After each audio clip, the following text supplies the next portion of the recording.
Assalamualaikum warahmatullahi wabarakatuh. Bismillahirrahmanirrahim. Alhamdulillahilladzi hadana ila siratil mustaqim wa khalaqal insana fi ahsanit taqwim. Asyhadu an la ilaha illallahul fattahul alim wa asyhadu anna Muhammadan abduhu wa rasuluhu shadiqul wa'dil mubin.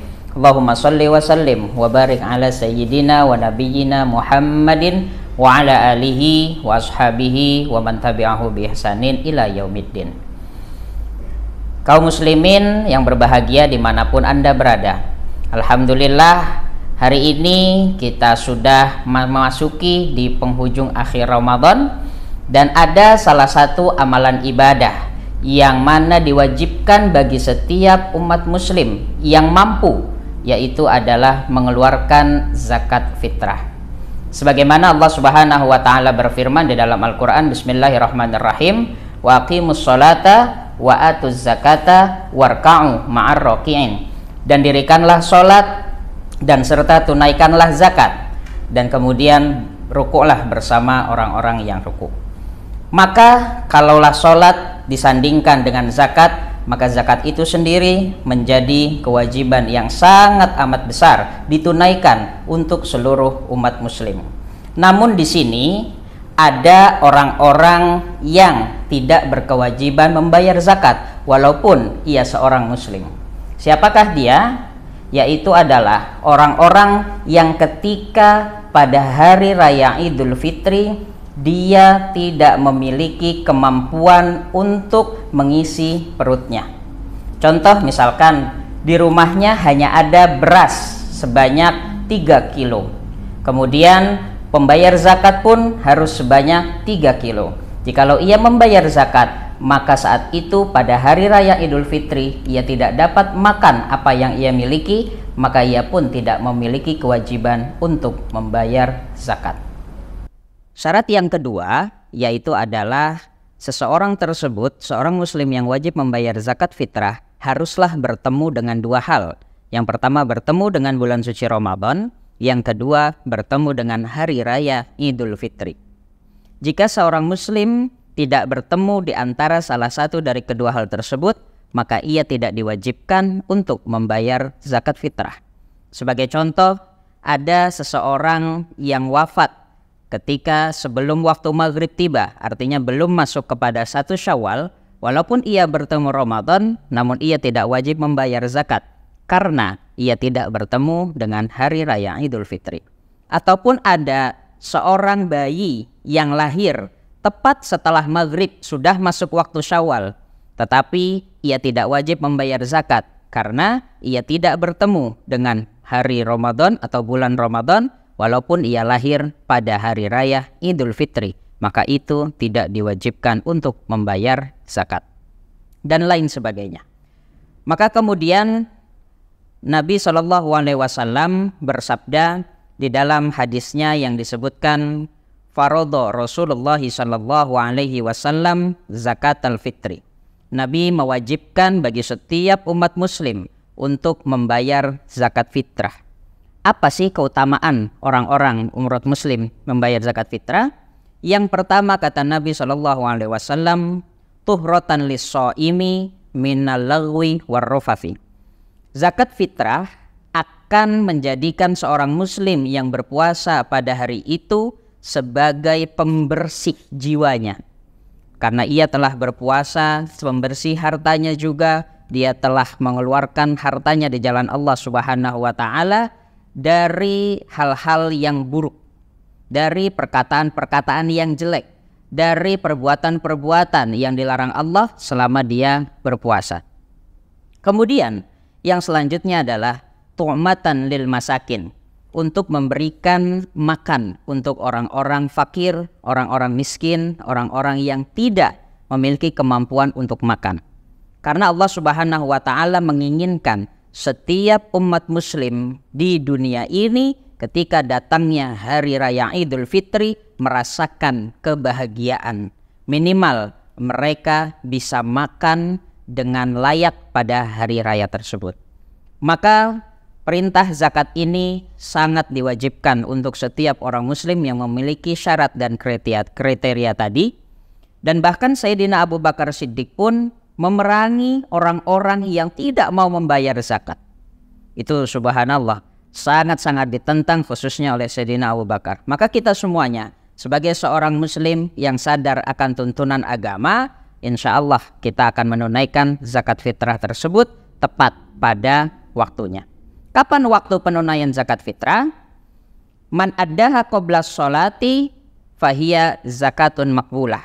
Kalau zakat fitrah itu dibayarkan oleh seorang muslim tepat ataupun sebelum dilaksanakannya sholat sunnah Idul Fitri, maka ia dianggap zakat yang sah, insya Allah diterima Allah Subhanahu wa ta'ala.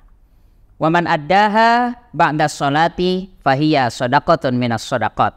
Tapi kalau ada orang muslim baru bayar zakat fitrahnya setelah ditunaikannya sholat sunnah Idul Fitri, maka dia tidak dihitung sebagai pahala zakat fitrah, melainkan masuknya adalah pahala sedekah. Maka insya Allah di tahun ini kami berdoa semua yang menonton ini mampu menunaikan untuk melaksanakan zakat fitrah tepat sebelum dilaksanakannya sholat Idul Fitri, ataupun mungkin sebelum-sebelumnya dilaksanakan jauh lebih baik. Terkait besarannya, berapa besaran seorang muslim setiap orang untuk melaksanakan zakat fitrah? Rasul Shallallahu Alaihi Wasallam juga bersabda, "Faradha Rasulullah Shallallahu Alaihi Wasallam zakat al-fitri so'an min tamrin wa so'an min sya'irin." Rasul mewajibkan kepada setiap orang muslim untuk membayar zakat fitrah 1 so' dari kurma atau 1 so' dari gandum. Tetapi masalah kurma atau gandum menurut para ulama jumhur madhab yaitu bisa diganti dengan makanan pokok di daerah atau negara tersebut. Karena hadis Rasul ini keluarnya yaitu saat berada di kota Saudi Arabia saat ini, atau dulu ketika Rasul di kota Madinah, maka mengikuti makanan pokoknya adalah kurma. Kalau di Indonesia saat ini tidak mungkin kita berzakat pakai kurma, di samping nominalnya yang tidak sebanyak makanan pokok kita, yaitu adalah beras yang paling pokok di negeri ini untuk kita sedekahkan atau kita zakatkan menggunakan zakat fitrah. Kalaulah zakat fitrah itu menggunakan 1 so', berarti 1 so' sama dengan 4 mud. 1 mud itu sama saja seperti genggaman kedua tangan seorang dewasa. Contoh seperti ini, itu namanya 1 mud. Kalau kita ambil beras menggunakan tangan, kemudian kita satukan tangan kita, orang dewasa itulah seperti hitungan 1 mud. Tinggal dikalikan 4 kali, itulah jumlahnya 1 so'. Berapa kalau kilo? Kurang lebih antara 2,5 sampai 3 kilo. Biasanya kalau di masyarakat kita menggunakan beras dengan ukuran 3 kilo, di tempat-tempat atau di toko-toko beras banyak yang memang mengkhususkan beras 3 kilo untuk digunakan zakat.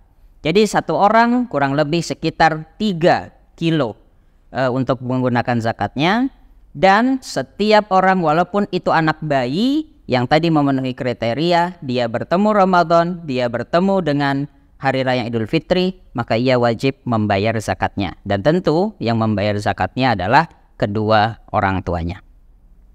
Kemudian para jamaah kaum muslimin yang dirahmati Allah Subhanahu wa ta'ala, muncul sekali banyak pertanyaan yang sama di kalangan masyarakat. Apakah boleh membayar zakat fitrah tidak menggunakan beras, melainkan menggunakan uang? Jikalau ini bisa ditelaah dari pendapat ulama madhab, mayoritas madhab Syafi'iyah, Hanabilah, Malikiyah, Hambali, dan segala macamnya, maka berpendapat bahwasannya mereka tidak boleh membayar zakat fitrah menggunakan uang. Namun ada sebagian mazhab kecil yang memperbolehkan membayar zakat menggunakan uang. Namun lebih baik yang mana? Karena kalaulah menggunakan uang tersebut kita berikan kepada fakir miskin, takutnya bisa menyalahi daripada tujuan awal adanya zakat. Yaitu tujuan awal adanya zakat adalah agar semua umat muslim pada Hari Raya Idul Fitri bisa makan sesuai dengan makanan yang layak yang biasa dikonsumsi sehari-hari. Namun jikalau berbentuk uang, bisa jadi makanan uang yang harusnya dibelikan untuk beras dan lauk pauk lainnya, tetapi digunakan untuk hal-hal yang tidak premier. Contoh misalkan malah beli baju atau misalkan beli sepatu yang itu bukan kebutuhan-kebutuhan pokok.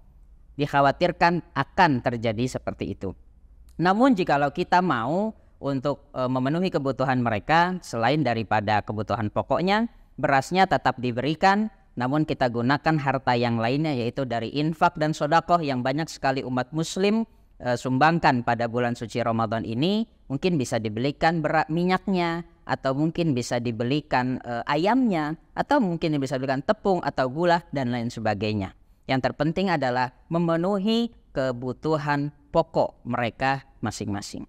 Mudah-mudahan insya Allah Ramadan tahun ini menjadi Ramadan yang terbaik untuk kita semuanya, dan mudah-mudahan di tahun depan kita masih bisa bertemu dengan Ramadan-Ramadan yang selanjutnya. Amin amin ya rabbal alamin. Terima kasih. Walafu minkum wallahul muwaffiq ila aqwamit thoriq. Wassalamualaikum warahmatullahi wabarakatuh.